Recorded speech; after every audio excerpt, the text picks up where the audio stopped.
IA-13. Inteligencia artificial al alcance de todos. Based on the current pandemic situation that we are experiencing, how do you evaluate the actions that companies are taking in relation to computer security? Well, more and more people are meeting virtually on Zoom and other collaborative software. Because of this, more and more people are prone to more and more attacks. This has already happened to Zoom and people using Zoom because they were under the impression that Zoom was using end-to-end encryption when actually it wasn't. As a result, Zoom has put itself into a position where it's facing class action lawsuits. In this context, scams on users through their smartphones has also grown exponentially. What should people demand from companies to protect their security? Companies' demands are still going to be overwritten by new laws forcing companies to give their encryption keys to the government. There is already legislation in place that's going to make applications like Signal and weaken them significantly by allowing the government to have access to these keys. This is going to significantly weaken our security in general, because if they make it possible to hack into things like Signal, then hackers can do it too. If the government can do it, so can hackers. What do you think will be the great threat users will face in the post-COVID era? Well, let's just hope that this virus mutation does not take place and that we'll soon find a cure. But where that's concerned, a lot of corporations are doing private business deals and collaboration online, where before it was being done in physical closed secure locations. This is now not possible. So this is going to be leading people to be more comfortable with these otherwise private corporate meetings now being done over so-called secure communications. What will be the next big advance in terms of computer security? I think that the biggest advance as far as computer security would be quantum computing. It's already being developed, and naturally the government will have the upper hand on being able to decipher complex algorithm codes, which would make it a plus for the government and a big negative for us small private folks who can't afford quantum computers. What projects are you involved in today? Any news you can tell us about? Yeah, most of the work I'm doing is under private non-disclosure. However, I can just be really vague about it. We are actually involved in developing a survival radio system. This is using a set of frequencies allocated by the FCC for very low powered but very long range communication. You'll be able to operate independently of a cellular network.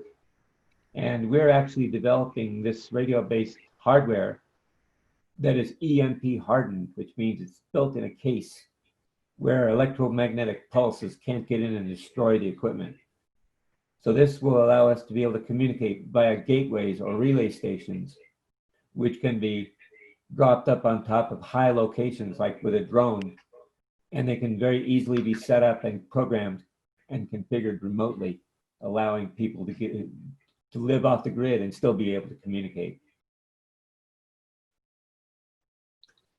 As for news, since the recent Apple Developer Conference, which was free, this has allowed for us people to have a more level playing field for us to work independently and in small groups.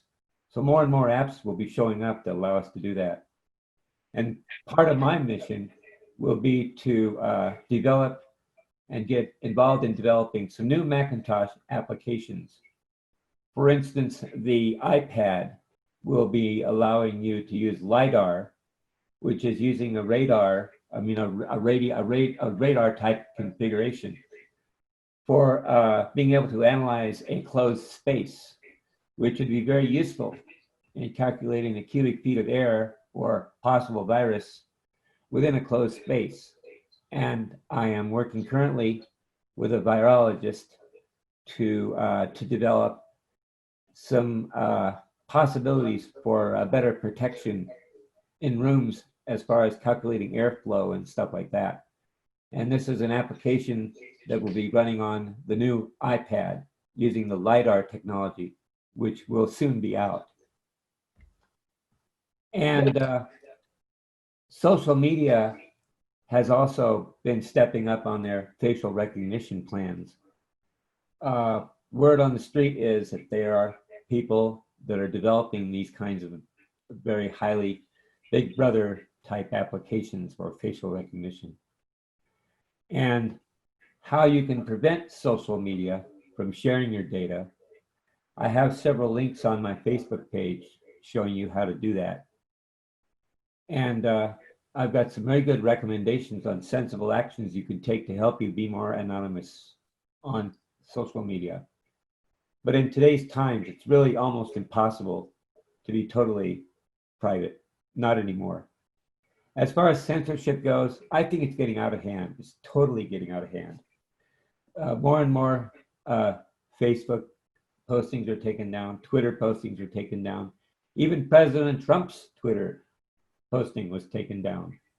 And it's getting out of hand. And I think that something should be done, and people need to wake up to that fact. And so for censorship, there is also a solution. There is a Facebook. Actually, it is called. Hang on, I've got it right here. If you don't mind. Where is it? Where is it? Where is it? Oh, I don't have it.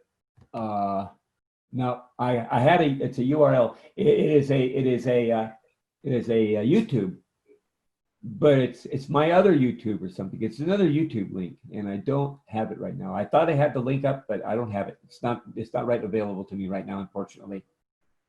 But it's a YouTube lookalike, and they do not censor this particular video sharing platform, and it's out now. All I have to say is that the amount of content that's on it right now is much significantly less than what you get on YouTube, because it is a new platform. But a lot of the videos that I see on it are pretty, you might say, oh, here it is. It's called brandnewtube.com. Brandnewtube.com is the URL to this brandnewtube.com, and it's a brand new platform for video sharing. It looks and smells like YouTube. It has a few things that YouTube does not have, or actually, it has a few things that YouTube has. One of the things I don't like about it is it won't let me save a video to watch later. It doesn't have that feature, but it's got a lot of things. It's got things like the Ryan Dawson Show, daily and uncensored. It's got a lot of stuff from conspiracy theorists, which are really good. So I can just say, go up to it and enjoy watching video that's now censored on YouTube, but not censored on this platform. And if you have a video that you want to post up there, knock yourself out. You won't get shut down, not like YouTube. But you probably won't reach very many people, at least initially. Not until people start, using it more and it becomes more popular. But that's kind of what I'm saying as far as the platforms go, and censorship. Contact tracing apps, of course, are a big problem, especially in China. You can't go anywhere. You can't do anything without them knowing about it.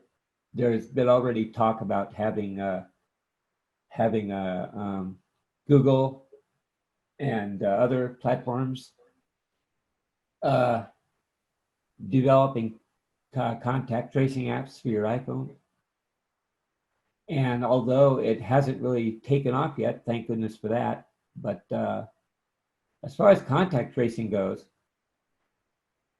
if it takes even a day for a test result to come back, if it takes any longer than a day for a test to come back, you might as well not even think about contact tracing, because contact tracing is something that has to be done right away. Once a person's been deemed as being infected, if you don't let everybody else know about it within right away, then that person can infect other people.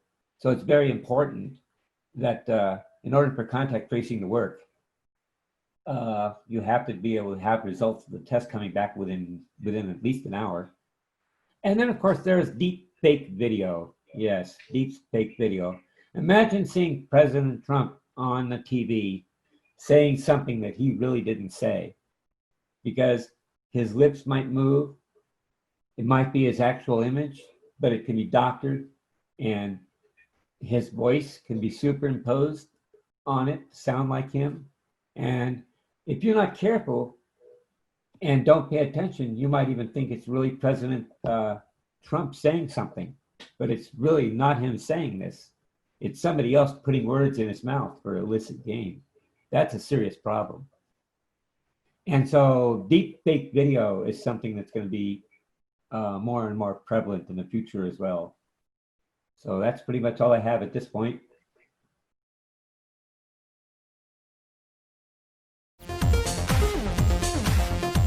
IA 13.